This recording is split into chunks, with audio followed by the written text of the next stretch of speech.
जय श्री कृष्णा। कैसे हैं आप लोग फ्रेंड्स। आज की चर्चा बहुत ही महत्वपूर्ण होने जा रही है। आज हम चर्चा करने जा रहे हैं एक ऐसे योग की जो हमारे जीवन में बहुत ही ज़्यादा प्रभावित करता है। क्योंकि हम आप चर्चा कर रहे हैं आपके राशिपति की। देखिए, गोचर में कोई भी दुर्योग या सुयोग बने, वह बेशक कुछ ही समय के लिए बने, लेकिन हमारे जीवन को पूर्णतः प्रभावित करता है, अपनी पूर्ण प्रभाव हमको देकर जाता है। और अगर उनके अनुसार हम कार्यों को करने लग जाए तो फिर उसमें कई गुना वृद्धि हो जाती है। और अगर उसके अनुसार कार्य नहीं करते तो थोड़ा बहुत तो लाभ तब भी मिलता है, हानि भी तब भी मिलती है।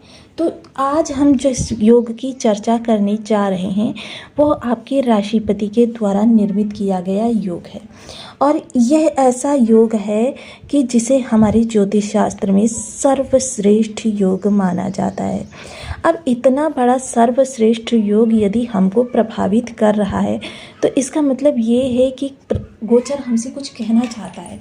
क्योंकि गोचर में ग्रहों की यह जो चाल बदलती रहती है, इसके आधार पर आप देखते ही हैं रोज कोई ना कोई आपको योग प्रभावित करता रहता है।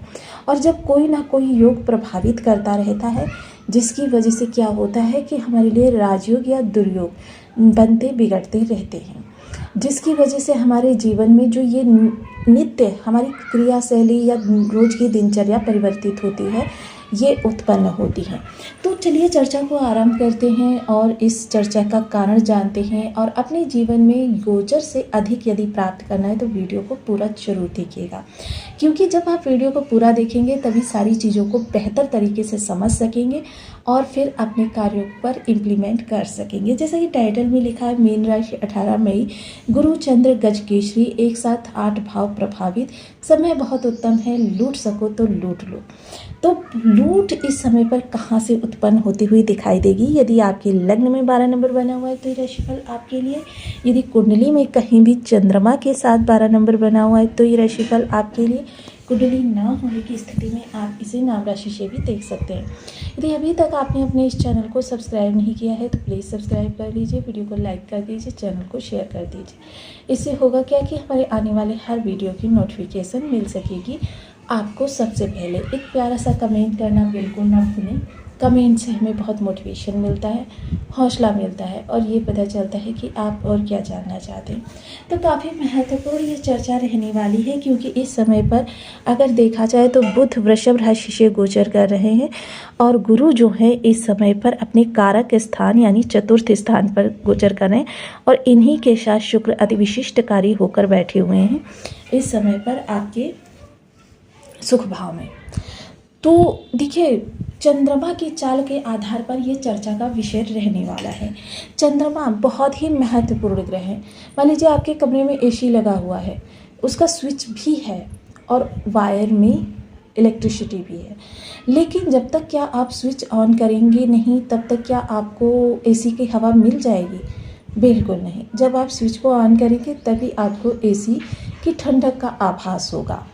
वही स्विच जो है वो है चंद्रमा, जो कि 18 मई को बुधदेव के साथ गोचर करने जा रहे हैं। और चंद्रमा की विशेषता कितनी ही वर्णित की जाए, लेकिन उसमें से 2-3 पॉइंट मैं आपको बता देती हूँ जो कि बहुत ज़रूरी है हर व्यक्ति के लिए जानना।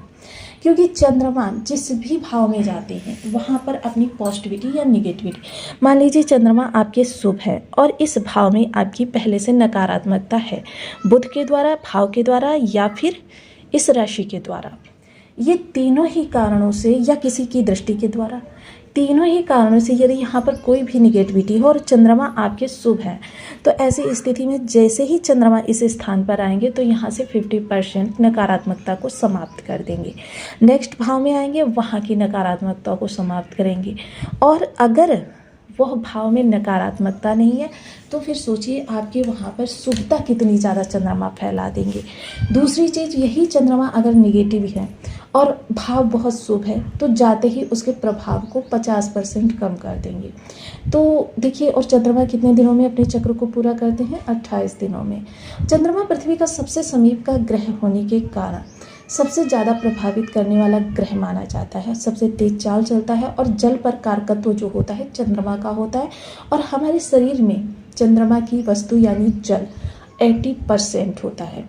जिस कारण से चंद्रमा बहुत ही महत्वपूर्ण होता है। दूसरी चीज़ अगर धन के लिए देखा जाए तो चंद्रमा धन में रेगुलरिटी लेकर आते हैं। बुध को देखा जाए, बुध लिक्विडिटी की कंसिस्टेंसी बनाते हैं और चंद्रमा रेगुलरिटी की कंसिस्टेंसी बनाते हैं। अब मसलन किसी व्यक्ति का अगर चंद्रमा खराब है तो ऐसे स्थिति में उस व्यक्ति के साथ क्या होगा, धन उसके पास रेगुलर रूप से नहीं आएगा। मान लीजिए कभी लाखों करोड़ों आ जाएगा। चंद्रमा जब कमज़ोर होते हैं, व्यक्ति का धन ज़्यादातर किसी के द्वारा उधार मांगा जाता है, वापस नहीं किया जाता। व्यक्ति का धन कहीं गिर जाता है, वो रख कर भूल जाता है, किसी के द्वारा चीट कर लिया जाता है। ऐसी स्थितियाँ लोगों के साथ बहुत उत्पन्न होती हैं जिनके भी चंद्रमा कमज़ोर होते हैं। और बहुत से लोग तो ऐसे देखेंगे, क्योंकि मैंने बताया ना चंद्रमा धन की कंसिस्टेंसी को तोड़ता है। चंद्रमा आपके पास रेगुलर रूप से इनकम को आने नहीं देता। तो ऐसे लोगों का जाहिर सी बात है, जब रेगुलर रूप से इनकम नहीं आएगी तो काम भी आपका सही तरीके से नहीं चलेगा। तो ऐसे में किसी किसी जगह पर व्यक्ति काम करता है, उसका वहाँ से धन भी उसको दिया नहीं जाता। मोस्टली ऐसे लोगों का धन दूसरे लोग हड़पने का प्रयास करते रहते हैं। सामाजिक प्रतिष्ठा में भी थोड़ी सी कमी रहती है, चाहे जितने भी ये लोग अच्छे हों, लेकिन कहीं ना कहीं इनके सामाजिक दायित्वों को कम करके आंका जाता है। तो ये काफ़ी महत्वपूर्ण चंद्रमा होते हैं। और चंद्रमा 18 तारीख को जब इस स्थान पर आएंगे तो ये गजकेसरी योग का निर्माण करेंगे। और गजकेसरी योग का प्रभाव आपके दो केंद्र भावों को प्रभावित करेगा, क्योंकि जैसे ही चंद्रमा इस स्थान पर आएंगे तो बुध की यह राशि जो है, इस पर भी इसका सीधा सीधा इफेक्ट पड़ेगा।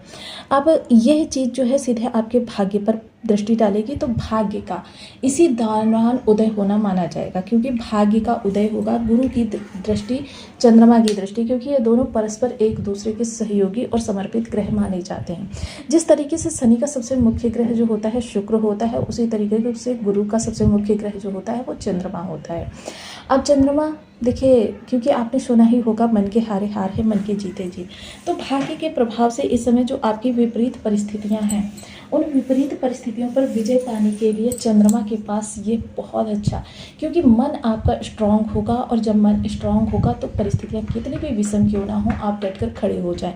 देखिए, एक कहते हैं ना, सामान्य सा जो जीव होता है, जब तक उसके अंदर हिम्मत का अभाव रहता है तब तक वो सामने वाले से डरता रहता है, और जैसे ही उसके अंदर हिम्मत का प्रादुर्भाव होता है, परिस्थितियां डरकर भाग जाती हैं। वही चीज़ें आपके साथ होने वाली हैं। इस समय आप कोई कार्य क्षेत्र में बदलाव करना चाहते हैं, कोई चेंजेस करना चाहते हैं, या अपने निर्णय में कोई परिवर्तन करना चाहते हैं, ये सारे कार्य आपके लिए इस दौरान बेटर होते हुए दिखाई देंगे। टेक्नोलॉजी से जुड़ा कोई कार्य कर रहे हैं, फाइनेंस से जुड़ा हुआ कोई कार्य कर रहे हैं, बैंकिंग से जुड़ा हुआ कोई कार्य कर रहे हैं, ग्रीनरी से जुड़ा हुआ कोई कार्य कर रहे हैं, शिक्षण से जुड़ा हुआ कोई कार्य कर रहे हैं, साथ ही साथ ऑनलाइन ऑफलाइन कंप्यूटराइज्ड कोई वर्क कर रहे हैं, सोशल मीडिया वगैरह से अगर आप जुड़े हुए हैं, तो ये समय आपके लिए सर्वश्रेष्ठ कहा जा सकता है। साथ ही साथ मैनेजमेंट अगर किसी भी प्रकार का आप करते हैं तो ये भी आपके लिए बेहतर रहने वाला है। किसी कार्य की नई शुरुआत भी कर सकते हैं इस दौरान, क्योंकि आपके राशिपति गुरु की स्थिति इस समय बहुत शुभ है। शुभ से शुभ भी शुभ कही जा सकती है, क्योंकि जहाँ शुक्र ने राशि परिवर्तन राजयोग बनाया है, वहीं गुरु नीच राशि में होने के प्रभाव को समाप्त कर चुके हैं, जिस कारण से ये इस समय पर आपके लिए बहुत अच्छा रहने वाला है। ये 5 दिनों के लिए आपकी जो स्थिति बनेगी इस भाव को प्रबल करने वाली, तो आपके सुखों में विशेष वृद्धि करती हुई दिखाई देगी। अब यहाँ से गुरु की दृष्टियाँ, क्योंकि शुक्र के पास एकमात्र दृष्टि है, चंद्रमा के पास एकमात्र दृष्टि है, लेकिन इस समय गुरु की दृष्टि के माध्यम से इन तीनों ग्रहों का प्रभाव आपके इन भावों को प्रभावित करता हुआ दिखाई देगा। सुखों में विशेष वृद्धि होगी, क्योंकि आजीविका में परिवर्तन होगा। गुरु ने जो विपरीत राजयोग बनाया हुआ है, देखिए, हालांकि विषमता से चीज़ें प्रारंभ होगी, लेकिन आपके लिए शुभता पर समाप्त होंगी। आपकी मन चाहे चीज़ें, जो भी आपकी महत्वाकांक्षाएं हैं, डिजायर्स हैं, उनको पूरा करने के लिए मोस्टली इस समय पर एक चीज़ का विशेष ध्यान रखें कि अगर आप इधर उधर की बातों पर ज़्यादा ध्यान देते हैं, मोस्टली वर्क को छोड़कर आप गॉसिप या किसी और पर ध्यान देना, मान लीजिए किसी के कार्य में हस्तक्षेप करना, इन चीज़ों पर फोकस करते हैं, तो फिर आपके लिए जो ये गोचर है वो सामान्य से भी नीचे हो जाएगा, क्योंकि गुरु जो हैं बहुत ही ज्ञानी आध्यात्मिक ग्रह माने जाते हैं। विस्तार इनका कार्य है। सुख सुविधाओं में इस समय विस्तार होगा। सारी चीज़ें जो भी इस समय आप फाइनेंशियली घर में चीज़ें खरीदेंगे, लग्जीरियस खरीदेंगे, और साथ ही साथ इनके लिए अगर धन का किसी भी प्रकार से आपके पास क्राइसिस चल रहे थे, वो समाप्त होते हुए दिखाई देंगे। इस समय सामने से आपके लिए मदद आती हुई दिखाई देगी, चाहे वो प्रोफेशनली किसी प्रकार की आपको हेल्प चाहिए हो, पर्सनली चाहिए हो, या फिर सोशल समाज में अपनी रिस्पेक्ट को बरकरार रखने के लिए किसी प्रकार की ज़रूरत हो आपको। कार्य क्षेत्र में कोई बड़ा बदलाव करने के बारे में सोच रहे थे उसको कर सकते हैं। और साथ ही साथ इस समय अकूत धन का कुआं भी जागृत होगा, यानी कि आप इस समय पर अचानक धन लाभ के कई सारे अवसर इस समय आपके सामने आएंगे। इनसे कितना लाभ उठाना है इसकी आपके ऊपर पूरी निर्भर रहेगा। साथ ही साथ जीवन साथी के भी इस समय बहुत अच्छे करियर में योग बने हुए हैं, जिनकी वजह से आपका जीवन इस समय बहुत अच्छे स्तर को छूता हुआ दिखाई देगा। नवम दृष्टि जो आपके द्वादश स्थान पर जाने वाली है, जो कि देखिए क्योंकि शुक्र की दृष्टि अति विशिष्टकारी भाव से होते हुए अति विशिष्टकारी भाव तक गोचर करेगी, जिसकी वजह से यह समय आपको काफ़ी प्रफुल्लित करने वाला रह सकता है। इस समय आपके धन का व्यय जो होगा वो आपके घर परिवार पर होगा। मोस्टली शुक्र जब द्वादश भाव में अति विशिष्टकारी होते हैं तो ऐसे व्यक्तियों के लिए वह स्वयं केंद्रित होते हैं, यानी स्वयं को केंद्र में रखकर ही वो चीज़ों को सोचते हैं। लेकिन जब यह योग आपके घर से बनता है तब ऐसी स्थिति में व्यक्ति पूरे परिवार को केंद्र में रखकर सोचता है कि मान लीजिए बच्चों को क्या चाहिए, बच्चे क्या चीज़ पसंद करते हैं, पत्नी क्या पसंद करती है, माता क्या पसंद करती है, पिता क्या पसंद करते हैं, भाई बहन क्या पसंद करते हैं, इन सभी की सुख सुविधाओं का विशेष ध्यान रखता है। तो इस दौरान सुख सुविधाओं में जिस तरीके से वृद्धि होगी उसी तरीके से आपका कार्य क्षेत्र भी विस्तार लेता हुआ देखा जाएगा। यानी कि कह सकते हैं कि इस समय आपके प्रयासों को देखिए, मोस्टली हमें ग्रह के अनुरूप आचरण करना चाहिए। और गुरु जो पूरा न्यायप्रिय ग्रह है, तो इस दौरान आपको किसी भी ऐसे कार्य को अंजाम नहीं देना है जो गुरु से विपरीत हो, यानी किसी की निंदा नहीं करनी है, किसी के साथ छल प्रपंच का व्यवहार नहीं करना है, कपटपूर्ण राजनीति नहीं करनी है। इन कार्यों से बचे रहेंगे तो इस योग के आपको बहुत अच्छे लाभ मिलते हुए दिखाई देंगे। क्योंकि जब हम कोई भी दवाई लेते हैं या किसी भी दवाई का हमको बहुत अच्छा इफेक्ट चाहिए होता है तो परहेज भी बहुत ज़रूरी होता है। और जो ये नेगेटिव चीज़ें हमने अभी चर्चा की हैं ये परहेज रूपी ही होती हैं। इनसे बचे रहेंगे तो आपके योग का विस्तार होगा और आपके ग्रह के पास जो बल होगा उसके आधार पर आपके लिए